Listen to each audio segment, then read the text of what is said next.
Pembicaraan dengan Ricky Rizal maupun Richard Eliezer di Saguling, sama sekali tidak ada rencana maupun niat yang saya sampaikan untuk membunuh Yosua, sebagaimana yang dituduhkan penuntut umum dalam surat tuntutannya yang hanya bersandar pada keterangan terdakwa Richard Eliezer. Demikian pula keterangan tunggal dari terdakwa Richard Eliezer yang menjelaskan bagaimana saya memberikan kotak peluru kepadanya, menggunakan sarung tangan, juga menyebutkan mengenai pembicaraan CCTV yang semua keterangan tersebut tidak benar, tidak ada dalam fakta, dan tidak berkesesuaian dengan bukti-bukti di persidangan. Meskipun benar saya telah meminta backup untuk mengantisipasi kemungkinan perlawanan dari Yosua, namun maksud yang saya sampaikan adalah semata-mata melakukan konfirmasi terhadap Yosua atas peristiwa yang telah dialami oleh istri saya, Putri Chandrawati, sebagaimana fakta tersebut telah dibenarkan oleh saksi Ricky Rizal dan saksi lainnya. 1. Menyatakan terdakwa Ferdi Sambo telah terbukti secara sah dan meyakinkan bersalah melakukan tindak pidana pembunuhan berencana secara bersama-sama melanggar pasal 340 KUHP Jungto pasal 55 ayat 1 ke 1 KUHP, dan menyatakan telah terbukti secara sah dan meyakinkan melakukan tindak pidana tanpa hak atau melawan hukum, melakukan tindakan yang berakibat terganggunya sistem elektronik menjadi tidak bekerja secara bersama-sama sebagaimana mestinya, melanggar pasal 49 Jungto pasal 33 Undang-Undang Nomor 19 Tahun 2016 tentang perubahan atas Undang-Undang Nomor 11 Tahun 2008 tentang informasi dan transaksi elektronik Jungto pasal 55 ayat 1 ke 1 KUHP sebagaimana dakwaan ke-1 primer dan dakwaan kedua pertama primer. Menjatuhkan pidana terhadap terdakwa dengan pidana seumur hidup. Mempertanggungjawabkan kesaksian saya kepada Sang Pemilik Hidup, Tuhan Yang Maha Esa, bahwa saya benar-benar mengalami kekerasan seksual dan penganiayaan yang dilakukan oleh Yosua. Yosua melakukan perbuatan keji terhadap saya.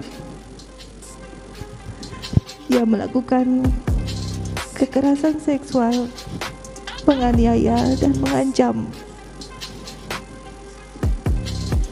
membunuh, bukan hanya bagi saya, tapi juga bagi orang-orang yang saya cintai.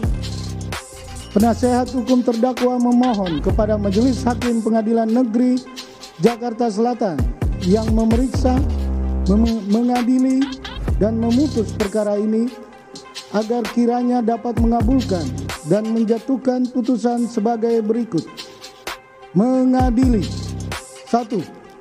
Menyatakan terdakwa Putri Chandrawati tidak terbukti secara sah dan meyakinkan melakukan tindak pidana pembunuhan berencana atau tindak pidana pembunuhan secara bersama-sama sebagaimana dimaksud dalam dakwaan primer pasal 340 KUHP Jungto pasal 55 ayat 1 ke 1 KUHP dan dakwaan subsidiar pasal 338 KUHP Jungto pasal 55 ayat 1 ke 1 KUHP, membebaskan terdakwa Putri Chandrawati dari segala dakwaan atau verkapte frisprak atau setidak-tidaknya dinyatakan lepas dari segala tuntutan atau onslah van alle rechtvervolging.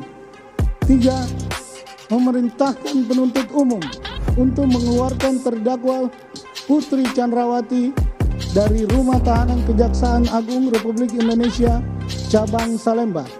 4. Memulihkan nama baik dan hak terdakwa Putri Chandrawati dalam kemampuan, kedudukan, harkat, dan martabatnya seperti semula. 5. Memerintahkan penuntut umum untuk pencabutan garis polisi pada rumah terdakwa yang terletak di Jalan Duren 346 Jakarta Selatan. Keseluruhan uraian tersebut di atas, kami tim penuntut umum dalam perkara ini berpendapat bahwa pledoi tim penasihat hukum haruslah dikesampingkan. Selain itu, uraian-uraian pledoi tersebut tidaklah memiliki dasar yuridis yang kuat yang dapat digunakan untuk menggugurkan surat tuntutan tim penuntut umum. Berdasarkan hal-hal tersebut di atas, penuntut umum memohon kepada majelis hakim yang memeriksa dan mengadili perkara ini untuk 1. Menolak seluruh pledoi dari tim penasihat hukum terdakwa Ferdi Sambo. 2. Menjatuhkan putusan sebagaimana diktum tuntutan penuntut umum yang telah dibacakan pada hari Senin tanggal 16 Januari, pada hari Selasa tanggal 17 Januari 2023.